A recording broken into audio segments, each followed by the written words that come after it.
যদি আগুন লেগে ধ্বংস হয় পৃথিবীর সব বইয়ের দোকান, আরে বিশ্ব থেকে হারাবে না পবিত্র কোরআন।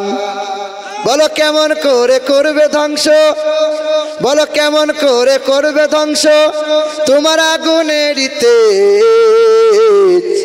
আরে বিশ্বে ভরা লক্ষ লক্ষ আছে কোরআনের হাফেজ।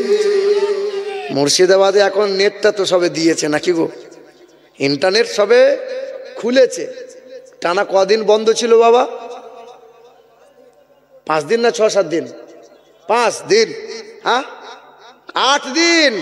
ওই ভুল বল, ঠিক বলছি, 8 দিন ছিল, কম বেশি 7-8 দিন বন্ধ ছিল। কেন বন্ধ ছিল বাবা? কেন ছিল? ওই শয়তানগুলো বাবরি নিয়েছে, ওরা বাবরি মসজিদটাকে কেড়ে নিয়েছে, ওরা জ্ঞানবাপী মসজিদ কারবে বলে চক্রান্ত করে যাচ্ছে, বারবার আল্লাহ নবীর শানে বেয়াদবি নামক কথা বলে যাচ্ছে। বেলডাঙ্গার মাটিতে আল্লাহর নামে গালমন্দ হলো, পুলিশ প্রশাসন কেন চুপ রয়ে গেল? মুসলমানদের কেন আন্দোলন করা লাগলো? মুসলমানরা আন্দোলন করলো বলে রাজ্য সরকার থেকে এই মুর্শিদাবাদের ইন্টারনেট বন্ধ করে দাও, যেন হিন্দু মুসলমান লড়াই না বাঁধে। আমরাও চাই হিন্দু মুসলমান দাঙ্গা চাই না, লড়াই চাই না। সারা জীবন ভোর আমরা সম্প্রীতির বার্তা দিলাম, হিন্দু মুসলমান মিলেমিশে বাস করব, হিন্দু মুসলমান মিলেমিশে থাকতে চায়। এই দেশ আমাদের, এই দেশ ওদের, এই সবার দেশ, এই দেশে সবাই বাস করব। তবে কেন বারবার মুসলমানদের ঘুম ভাঙায়? ভেড়া জঙ্গলে গিয়ে সিংহর লেজ নিয়ে খেলা করছে আর ঘুমোচ্ছে সিংহ। তো ভেড়া বলছে, সিংহর লেজ নিয়ে আমি যদি খেলা করি তো জঙ্গলের রাজা আমি ভেড়া। তো ভেড়া তো জানে না সিংহর ঘুম ভেঙে গেলে ভেড়া মেয়া বলা সুযোগ পাবে না। পাবে? হে বাবাজিরা ভাইরা আমার, এত কিছু দিলাম আমরা, তবু ওরা চায় ভারত থেকে মুসলমান যেন চলে যায়। খাজা বাবার একটা উট বসে গেছে গাছের তলায়, পৃথ্বরাজের সৈন্যরা, শত শত সৈন্যরা এত মার মেরেছিল, এত করে উঠাতে চেয়েছিল। খাজা বাবার একটা উট উঠাতে তারা পারে নাই। আর একটা উট যদি উঠাতে না পারো, মুসলমানদের এই ভারতের জমিন থেকে কেমনে উঠাবে বলো? এখনো ইন্ডিয়া গেটে মোটা মোটা করে লেখা আছে 92,000 স্বাধীনতা সংগ্রামীদের নাম। সবচেয়ে বেশি রক্ত আর জীবন দিয়েছে যারা, 62,000 শুধু মুসলমান, দাড়িওয়ালা টুপিওয়ালা ছিল সব। হ্যাঁ, কি দিনই আমরা। আগ্রা তাজমহল আমরা দিয়েছি, লাল কেল্লা আমরা দিয়েছি, আকবর কেল্লা আমরা দিয়েছি, হ্যাঁ হুমায়ুন কেল্লা আমার বাপদাদুরা দিয়েছে। কি দিইনি বলো?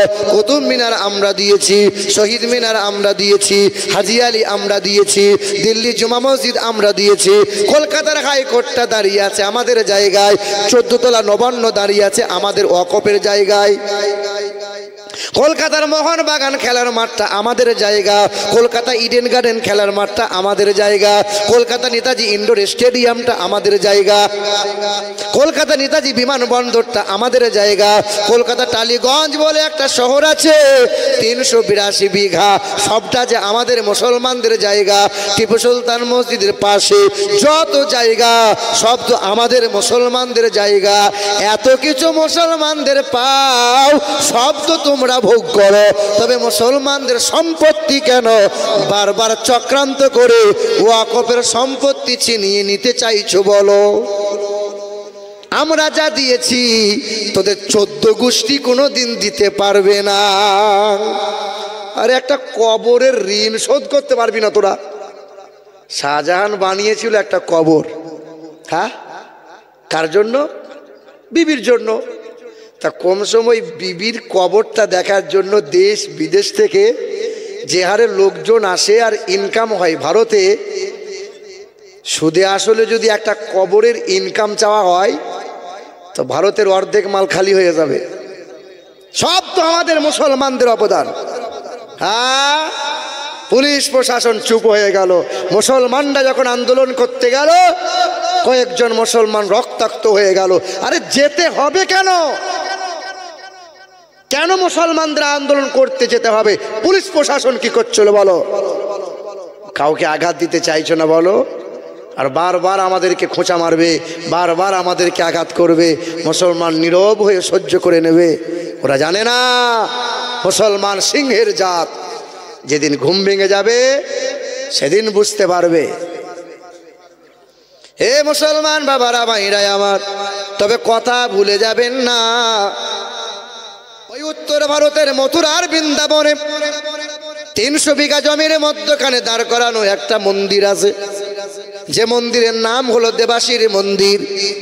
ওই মন্দিরে পূজারী ছিলেন তিনি ডক্টর শিবশক্তি সরোজজি, যার নাম, যিনি অক্সফোর্ড বিশ্ববিদ্যালয় থেকে 12টা ভাষায় এমএ করেছিলেন। ওই ডক্টর শিবশক্তি সরোজজি ওই মন্দিরে পূজারী হয়েছিলেন। পূজা অর্চনা করে লাখ লাখ টাকা রোজগার হয়, বস্তা বস্তা ফল হয়। ওই মন্দিরের দাস বলো, নিচু জাতের বলো, কেউ পূজা দিতে পারে না। উচ্চ পদবী হওয়া লাগবে, উচ্চ বংশের হওয়া লাগবে। ওই মন্দিরে পূজাতে বামুনের বড় লাভ। উচ্চ শিক্ষিত হিন্দু সমাজের মানুষেরা তাকে ভগবান বলে, ভগবান। হিন্দুদেরকে জিজ্ঞাসা করো, বলো তো আকাশ জমিনের মালিক কে? ওরা বলবে ব্রহ্মা, কেউ বলবে ভগবান, কেউ বলবে ঈশ্বর। আপনি একটা ভালো কাজ করবেন কোন হিন্দু ভাইয়ের, ও বলবে তুমি তো ভগবান। ওরা পেঁচাকে বলে ভগবান, আর এইসব সৃষ্টিকে ওরা ভগবান বলে, সৃষ্টিকর্তা বলে। অথচ ওদের বেদে লেখা আছে ঈশ্বর সর্বস্ব জাগতাং ব্রহ্ম সর্বদাং খালিদাং ধর্মবাহাং পাপমাদাং আল্লাহ ইল্লাল্লাহ অনাদি স্বরূপাই জগতাং ময়নং। হ্যাঁ, পৃথিবীর জমিনে মহান প্রতিপালক যিনি, আল্লাং জ্যেষ্ঠাং ষষ্ঠাং পুরনাং। ও নমো ব্রহ্মাণ্ড প্রভাসিত নমো কল্যাণ শান্তি যুগে যুগে নমোহা সর্বদা তো কল্যাণ। বসুমতী গৌরী ঋষি মৃত্যু যারা মৃত্যু আগমনী নমোহা। বেদে লেখা আছে তিনি হবেন বিশ্ব ব্রহ্মাণ্ডের মালিক, তিনি হবেন আকাশ জমিনের মালিক, তিনি হবেন হায়াত ও মৌতের মালিক, যিনি কখনো খান না, তিনি কখনো ঘুমান না, যার কোনো বিবি নাই বাচ্চা নাই, তিনি কখনো সংসার করেন নাই, না তিনি কখনো জন্ম নেন নাই, তিনি কাউকে জন্ম দেয় নাই। কেউ বলবে ব্রহ্মা, ব্রহ্মার তো বিবি আছে, ওর নাম লক্ষ্মী। কেউ বলবে ভগবান, ভগবানের তো বিবি আছে, ওর নাম ভগবতী। কেউ বলবে ঈশ্বর, কেউ বলবে মহেশ্বর। আরে খ্যাপা, ওরা সংসার করেছিল, ওদের ছেলে মেয়ে ছিল। আমার আল্লাহ এমন একজন আল্লাহ যার কোনো বিবি নাই বাচ্চা নাই, তার সমতুল্য সমকক্ষ কেউ হতে পারবে না। তিনি কখনো খান না, তিনি কখনো ঘুমান না, ন দ্বিতীয়ম ন তৃতীয়ম চতুর্থ ন পঞ্চমী। তিনি একের অধিক হবেন না, মানে 2টা 3টা 4টা 5টা হবেন না। তিনি এক অদ্বিতীয় লা শারীকা লা, তিনি হবেন আল্লাহু আল্লাহ। যারা হবে সুবহানাল্লাহ। এ মুসলমান বাবারা ভাইরা আমার, ও সোনামণি মা ও বোনেরা, ওই ডক্টর শিবশক্তি সরোজজিকে হিন্দু সমাজের মানুষেরা তাকে ভগবান বলে মানত। দেশ বিদেশে অনেক ভক্ত হয়ে গেল। ওই মানুষটা কি করলো? ওই মানুষটা আমেরিকা গিয়েছিল। আমেরিকা থেকে ফেরার পথে ওই দিল্লির বিমানবন্দরে বসেছিল। হঠাৎ করে সামনে একটা বিমান থমকে গেল, সিঁড়িটা খুলে দেওয়া হলো। সিঁড়ি বেয়ে বেয়ে কিছু দাড়িওয়ালা টুপিওয়ালা, হ্যাঁ হাতে পানি তাদের জার আছে, জার, ওই জার নিয়ে তারা নামতেছিল। বামুনটা সামনে গেল, ওই ব্রাহ্মণটা জিজ্ঞাসা করলো, বাবা আপনারা কারা? বলে আমরা হাজী সাহেব, মক্কা মদিনা থেকে আসছি, হজ পালন করে আসলাম, হাতে কি পানি। তবে আপনার এই ভারতে কি পানি নাই? বলে না, এই পানি সেই পানি নয়, যে পানি হলো জমজমের পানি। বামুনটা বলে এই পানি কোন পানি? বলে এই জমজমের পানি রেগুলার কোনো মানুষ যদি পান করে লিভারে ক্যান্সার হবে না, ডায়াবেটিস হবে না, গ্যাস্ট্রিক হবে না। ওই মানুষটা বলল একবার কি এই পানি আমাকে দেওয়া যায়? 1 লিটার পানির একটা ফ্লাস্ক বোতল দিয়ে দিল। ওই মানুষটা পানি নিয়ে চলে গেল, দিল্লির বড় ল্যাবে গেল, পরীক্ষা করতে দিল। হ্যাঁ, 10 বার পরীক্ষা করার পরে বলেছিল ব্রাহ্মণ বাবাজি আজকে এমন একটা পানি পরীক্ষা করলাম, পৃথিবীতে অনেক পানি পরীক্ষা করেছি, সব পানিতে কিছু না কিছু জীবাণু পেয়েছি, তবে এমন একটা পানি পরীক্ষা করলাম যে পানিতে বিন্দু মাত্র কোনো জীবাণু নাই। যে ডক্টর শিবশক্তি সরোজজি এতদিন আজান হলে কানে আঙুল দিত, মুসলমানদের ঘৃণা করত, দাড়িওয়ালা টুপিওয়ালা দেখলে পরে মুখটা ঘুরিয়ে নিত। যে বামন মানুষটা মুসলমানদেরকে ঘৃণার চোখে দেখত, কোরআন ঘৃণার চোখে দেখত, হ্যাঁ মুসলমানদেরকে ঘৃণার চোখে দেখত, কারণ মুসলমানরা কাটোয়া, কাটোয়া বোঝেন? মানে মুসলমানদের খাতনা করা থাকে। আমাকে প্রায় 2-3 জায়গায় আমাকে বলেছে এ কাটোয়া। শিলিগুড়ি রেল স্টেশনে দাঁড়িয়ে আছি এনজিপিতে, তো আমাকে দেখে তখন বলছে এ কাটোয়া, এ কাটোয়া। আমি চিন্তা করলাম একা আছি আর সব কটা মাতাল, মাতালের সাথে তো মুখ লাগানো ঠিক হবে না। হ্যাঁ কাটোয়া। আরে খেপা ওরা জানে না তোদের বেদে লেখা আছে ইন্দ্রজোনা উপস্রুত নামে নরসংসা ভবিষ্যতে নৃপলিঙ্গচ্ছিদ দৃশ্য নম কোটি শনি নম। পৃথিবীর জমিনে বিশ্বের মহান নেতা, রাষ্ট্র নেতা, মানব জাতির কল্যাণকর্তা আসবেন তিনি লিঙ্গচ্ছেদ অবস্থায়, মানে খাতনা করা অবস্থায় পৃথিবীতে আসবে। খ্রিস্টান হও, ইহুদি হও, বৌদ্ধ জৈন হও, ওই মহামানবের অনুসরণ ছাড়া নাজাতের কোনো রাস্তা নাই। ওই আপনার ডক্টর শিবশক্তি সরোজজি যে মানুষটা মুসলমানদের ঘৃণার চোখে দেখত, যে মানুষটা মুসলমানদেরকে ঘৃণার চোখে দেখত, আজান হলে পরে কানে আঙুল দিয়ে দিত, ওই মানুষটা চিন্তা উদয় হয়ে গেল পানিতে যদি এমন কুদরত খুঁজে পাওয়া যায় ইসলামে কত কি না আছে। ওই মানুষটা 12টা ভাষায় এমএ করা শিক্ষিত মানুষটা কোরআনটা নিল, বাংলার অনুবাদ নিল, ইংরেজিতে পড়ল, কোরআন পড়তে লাগলো। কোরআনটা পড়তে পড়তে মন্দিরে দাঁড়িয়েছিল, হাজার হাজার মানুষেরা পূজা দিতে সামনে হাজির হলো। ও ব্রাহ্মণ বাবাজি আজকে আমার কষ্টের কথা ঠাকুরকে একটু বলে দেন। কেউ বলে ব্রাহ্মণ বাবাজি আমার পূজাটা আগে করে দেন। ডক্টর শিবশক্তি সরোজজি বলে এতদিন তোমাদের কষ্টের কথা ঠাকুরকে বলেছি, আজ আমার কষ্টের কথা তোমাদের শোনাতে চাই। ঢোলক বলছে ঢোল বাজাবো নাকি? ঢোল বাজাবি না, তুই শালা ঢোল বাজিয়ে পয়মাল করেছিস, ঢোল তুই বাজাবি না। এ বাবারা ভাইরা আমার, ওই দিন মন্দিরে দাঁড়িয়ে দাঁড়িয়ে বলেছিল পৃথিবীর জমিনে কল্যাণকর্তা যিনি, মানব জাতির মুক্তির দূত যিনি, হ্যাঁ হতারমিন্দ্র মহাশরীন্দ্রাম ইয়া দেবী সর্বভূতে শান্তিরূপে ওং নমস্তুতে সেই নমো নমঃ অন্ধাত্মা প্রভাসন্তি ইয়া সম্মতি উপস্থি লা ইলহা হরতি পাপম ইল্লু ইলহা পরম পদম জন্ম বৈকুণ্ঠ পরবাপ ইনতি তো জপি নামে মুহাম্মদ লা ইলাহা ইল্লাল্লাহু মুহাম্মাদুর রাসূলুল্লাহ। বলে ব্রাহ্মণ কি ব্যাপার, কি বলতে চাইছো? বলে বেদে লেখা আছে আন্ধা তোমা অন্ধকারে প্রভাশান্তি প্রবেশ তাহারাই করে, ইয়া সম্মাতি উপস্থিত প্রতিপালকের মূর্তি যারা তৈরি করে ওই মূর্তির পূজা অর্চনা করে। না না, যিনি কখনো খান না, যিনি কখনো ঘুমান না, যার কোনো বিবি নাই বাচ্চা নাই, তিনি এক দ্বিতীয় লা শারীকা লা, আর তার প্রিয়তম বন্ধুবর মানব জাতির মুক্তির দাতা মুহাম্মদুর রাসূলুল্লাহ। তাই আমি কালেমা পড়ে ইমানদার হয়ে গেলাম। যার হাতে যেমন ছিল আঘাত করে দিল, ব্রাহ্মণ বাবাজি রক্তাক্ত চেহারা নিয়ে মন্দির থেকে বেরিয়ে গেল। রক্তমাখা চেহারা নিয়ে বাবার সামনে দাঁড়িয়ে বলেছিল, বাবা। ছুটে এসে বাবা দরজা খুলে বলল, খোকা কি হয়েছে? বলে, বাবা আমাদের ঘরে একটা কোরআন আছে, কোরআন, ওই কোরআনের প্রেমে পড়ে গেছি বাবা।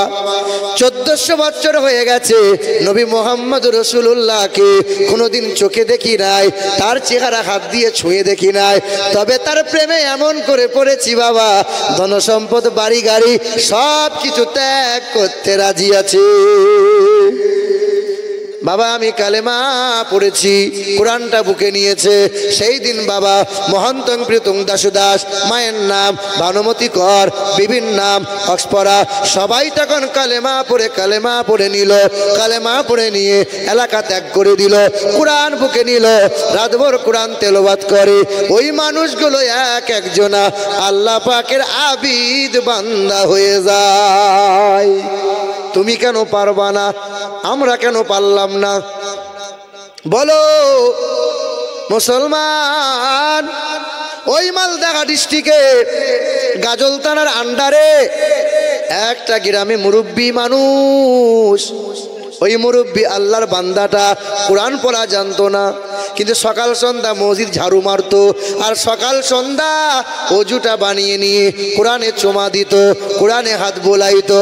হাত বোলাইয়ে গোটা কোরআনটা কালো কালো ছোপ ছোপ হয়ে গিয়েছিল। মসজিদ ঝাড়ু দেয় কারা? গরিব মানুষ না ডাক্তার মাস্টাররা? কবর ডাঙায় মাটি খুঁড়তে যায় কারা? ডাক্তাররা, মাস্টাররা।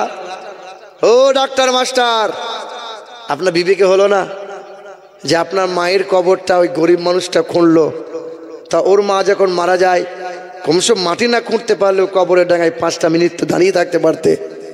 হ্যাঁ, তবে হ্যাঁ, কিছু কিছু জায়গায় রিপোর্ট পাই আমরা যে যারা কবরের মাটি খুঁড়তে যায় তাদেরকে 2-4 টাকা করে বিড়ি লাগে। এদিকে লাগে? বাপ রাগ করিয়েন না, কবর ডাঙায় 3টে কাজ করা জায়েজ নাই। 1 নম্বরে হাঁটুর ওপরে কাপড় তুলে কবরের মাটি খনন করা যায় না, এটা হারাম কাজ। 2 নম্বর, কবর ডাঙায় বসে দাঁত বার করে হাসি ঠাট্টা করা যায় না। 3 নম্বর, কবর ডাঙায় বসে, আরে বিড়ি খাওয়া তো অনেক দূরের কথা, অন্যান্য খাবার খাওয়া যায় না। খেলে কি করে বাপ? খাওয়া দরকার ছিল, কবরডাঙ্গা থেকে সরে গিয়ে খাওয়া লাগবে। হায় হায় হায়, ক্যাঁচা মেরে দেখছি কবরে মাটি খোঁড়ে। কবরে মাটি যারা খনন করে খুব পুণ্যের কাজ, কিন্তু সংযত হয়ে সাবধান হয়ে খোঁড়া লাগবে। এ বাবাজিরা ভাইরা আমার, ওই মুরব্বী মানুষটা সকাল সন্ধ্যা মসজিদে ঝাড়ু মারে আর কোরআনে হাত বোলায়, কোরআনটাকে চুমা দেয়, আল্লাহকে বলে, আল্লাহ জীবনে কোরআন পড়ার মতো সুযোগ হয় নাই, ও দয়ার মালিক তোমার কোরআনকে বড় ভালোবাসি, তাই কোরআনকে বারবার বুকে লাগায়, কোরআনটাকে চুমা দেয়। আল্লাহর বান্দাটা হঠাৎ করে ইন্তেকাল হয়ে গেল। মসজিদের ইমাম সাহেব রাতের বেলায় স্বপ্ন দেখে ওই মুরব্বী আল্লাহর বান্দাটা জান্নাতি মেওয়া, জান্নাতি খাওয়া, জান্নাতের বাগানে ঘোরাফেরা করছে। ইমাম সাহেব স্বপ্ন দেখে। ইমাম সাহেব জিজ্ঞাসা করে, চাচা যান, আমি আপনার ইমাম ছিলাম, চাচা আপনি আমার মুসল্লি ছিলেন, ও চাচা কয়েকদিন হলো ইন্তেকাল হলেন, আপনাকে স্বপ্নে দেখি চাচা জান্নাতের বাগানে কেমনে এলেন? ওই আল্লাহর মুরব্বী বান্দাটা জবাবে বলেছিল, ওরে ইমাম সাহেব জানিয়ে দাও, আল্লাহর ওই কোরআনকে মোহাব্বত করেছিলাম, আল্লাহকে বলেছিলাম, আল্লাহ তোমার কালাম পড়ে দেখার সুযোগ হয় নাই, চোখ আছে, জবান আছে, সব কিছু পড়া হয়েছে, কিন্তু কোরআন পড়তে পারি নাই, তাই শেষ জীবনটা কোরআন বুকে নিয়েছে। হ্যাঁ, কোরআনটাকে চুমা দিয়েছে, কোরআনটাকে হাত বুলিয়েছে, আর কোরআনে প্রতিটা অক্ষরে অক্ষরে আঙুল দিয়ে হাত বোলায়, আমার কোরআনটা কালো ছোপ ছোপ হয়ে যায়। আল্লাহর কালামকে মোহাব্বত করার কারণে আল্লাহ পাক দয়া করে আমার জন্য জান্নাতের বাগান করে দিয়েছে। হে বাবাজিরা, পৃথিবীতে বাইবেলের কোনো হাফেজ নাই, রামায়ণ গীতার কোনো হাফেজ নাই। অহরহ সন্তান এই নসিপুরের মাটিতে মাদ্রাসা আপনার ছেলেরা বাচ্চারা কোরআন পড়ে, হাফেজ যদি হয়, আলেম যদি হয়, এই মাদ্রাসায় কোরআন তেলাওয়াত যদি হয়, এই গ্রামের মানুষ সবাই কবরে আযাব থেকে নিস্তার পায়। ও বাবা, ও সোনামণি মা ও বোনেরা, যে গ্রামে মাদ্রাসা, শোনো বা বড় নসিবওয়ালা ভাই। কিন্তু অনেক মানুষ আছে মাদ্রাসায় দান করতে চায় না। অনেক মানুষ আছে মাদ্রাসার প্রতি ভালো নজরে দেখে না। আরে মাদ্রাসা হলো মানুষ তৈরির কারখানা। তোমার তো ছেলে আছে আর মাদ্রাসার ছেলে আছে। তোমার ছেলে এখনো 22 বছরের ছেলে, পেশাব করতে পারে না, কিন্তু এই মাদ্রাসার ছেলেগুলো দেখো 7 বছর 8 বছরের ছেলে আড়ালে পেশাব করে, হাঁটুর ওপরে কাপড় তুলে পেশাব করে না, সুন্নত মোতাবেক পেশাব করে। তোমার ছেলেরা খাবার খেতে পারে না, খাবার খাই তো গরু ছাগলের মতো। মাদ্রাসার ছেলেগুলোকে দিকে তাকাও, ওরা খাবার খায় সুন্নত মোতাবেক মতো। তোমার ছেলেগুলো পোশাক পরে ইহুদিদের মতো, মাদ্রাসার ছেলেরা পোশাক পরে নবীর তরিকা মতো। তোমার ছেলে চুল কাটে তো ভেড়ার মতো, আর মাদ্রাসার ছেলেদের চলন বলন দেখো। মাদ্রাসার ছেলেরা যদিও একটু বদ হয়, যদিও একটু বদ হয়, কিন্তু যখন কোরআনের আয়াত তার সিনায় গাঁথতে লাগবে, সমাজের ওই ছেলেটা সমাজের নেতা হবে। হ্যাঁ, ওই ছেলেটা তোমার আমার বাপের জানাজা পড়বে, ওই ছেলেটা তোমার আমার ইমাম হবে। মুসলমান বাবারা, ভাইরাই আমার, ও সোনামণি মা গো বোনেরা, শুনে রেখে দেন, তোমার এবং আমার মধ্যে তফাৎটা কোথায়? তুমিও 3 বেলা খাবার খাও, এ যুবক, আমিও 3 বেলা খাবার খাই। তুমিও মোবাইল চালাও, আমিও মোবাইল চালাই। তবে হ্যাঁ, তুমি মোবাইলটা অন করে বাম দিকে যাও, আর আমি মোবাইলটা অন করে ডান দিকে যাই। তুমি মোবাইলটা খুলে রাত ভোর ন্যাংটা ছবি দেখে দেখে রাত কাটাও, আর আমি মোবাইলটা খুলে কোরআনে তফসির পড়ি, সানে নজরুল পড়ি, হাদিসগুলো পড়ি, ভালো ভালো ওয়াজিনদের ওয়াজ শুনে শুনে সময় কাটায়। তোমার ছেলেটা রাত 12টা না বাজলে ঘুমায় না, আর আমাদের দেখো ইশারা নামাজ পড়ে খাওয়া করে, আর আমরা জেগে থাকতে পারি না। তোমার ঘরের ছেলেটা সকাল 9টা না হলে ঘুম তার ভাঙে না, আর আমাদের ফজর হয়ে গেলে আর ঘুম আসে না। তুমিও বাড়ি যাবে, আমিও বাড়ি যাব, হ্যাঁ তুমিও বাথরুম যাবে, হাত মুখটা ধোবে, উপর হয়ে শুয়ে পড়বে। তবে আমি যখন বাড়ি গিয়ে বাথরুম যাব, বাম পায়ের ওপর, হ্যাঁ বাম পা দিয়ে বাথরুমে পা বাড়াবো, মাথায় টুপি রাখবো, বাম পা দিয়ে বাথরুমে পা রেখে দোয়া পড়বো, আল্লাহুম্মা ইন্নী আউযু বিকা মিনাল খুবসি ওয়াল খাবাইস। বাথরুমে গেলাম, বাথরুমে যাওয়ার পরে বাম পায়ের ওপর ভর দিয়ে বসা লাগবে। তবে হ্যাঁ, আমাদের হাঁটুর ওপরে কাপড় কিন্তু উঠবে না। তুমি যখন পেশাব পায়খানা করো, তোমার লুঙ্গিটা কাঁধে উঠিয়ে নাও, পিছন দিয়ে তাকিয়ে দেখলে পরে সুন্দরবন দেখা যায়। হে বাবা, লজ্জা শরমের কথা। তুমি বাথরুম থেকে বার হও, কোনো রকমের মানামানি নাই। আমিও বাথরুম থেকে বার হই, ডান পা দিয়ে বার হই, আল্লাহর শুকরিয়া আদায় করে বার হয়। মুসলমান, তুমিও হাত মুখ ধোবে, আমিও হাত মুখ ধোবো। তবে আমি অজুটা বানিয়ে নেব, অজুটা বানিয়ে নিয়ে তোমার মতো উপর হয়ে শোবো না, আমি ডান কাত হয়ে শোবো। নবী বলেছেন ডান কাত হয়ে শোও, দোয়া পড়ে শোও, ঘুম থেকে উঠে আল্লাহর শুকরিয়া আদায় করো। আমি ডান কাত হয়ে শুই। পৃথিবীর বিজ্ঞানটা বলে মানুষ যদি ডান কাত হয়ে শোয়ার অভ্যস্ত রাখে, বাম দিকে হার্ট আছে, ওই মানুষটা হার্ট অ্যাটাক থেকে রেহাই পেয়ে যায়। তোমার আমার মধ্যে তফাৎটা কোথায় জানো? তুমি টুপিটা মাথায় দিতে লজ্জা করো, মাথায় টুপি দিয়ে ইসলামপুর বাজারে যেতে লজ্জা করো, আর আমার টুপিটা না দিলে বড় লজ্জা লাগে। তুমি লম্বা পোশাক পরতে তোমার বড় লজ্জা করো, আর আমার লম্বা পোশাকটা না পরলে বড় লজ্জা লাগে। হ্যাঁ নওজোয়ান যুবকেরা, তোমার দাড়ি চাঁচতে বড় ভালো লাগে, আর আমার দাড়িটা চাঁচার কথা ভাবলে বড় ভয় লাগে। কারণ তোমার বুকে কোরআন নাই, আমার বুকে কোরআন আছে। তুমি যে কালমা পড়ো, আমিও সেই কালমা পড়ি। তুমি যে আল্লাহকে মানো, আমিও সেই আল্লাহকে মানি।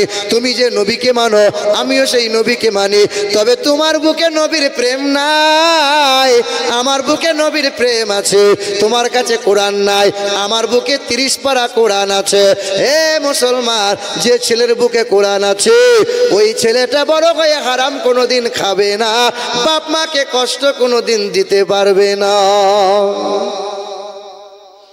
হে বাবাজিরা, ভাইরা আমার, পৃথিবীর রাজনৈতিক নেতারা যদি চক্রান্ত করে আর বিশ্বের মাটি থেকে সমস্ত কোরআনগুলোকে যদি জড়ো করে, কোরআনগুলো যদি আগুনে পুড়িয়ে দেয়, বিশ্ব থেকে কোরআন কি হারিয়ে যাবে? সব কোরআনগুলোকে নিয়ে একত্রিত করে নদীতে যদি ভাসিয়ে দেয়, কোরআন হারিয়ে যাবে।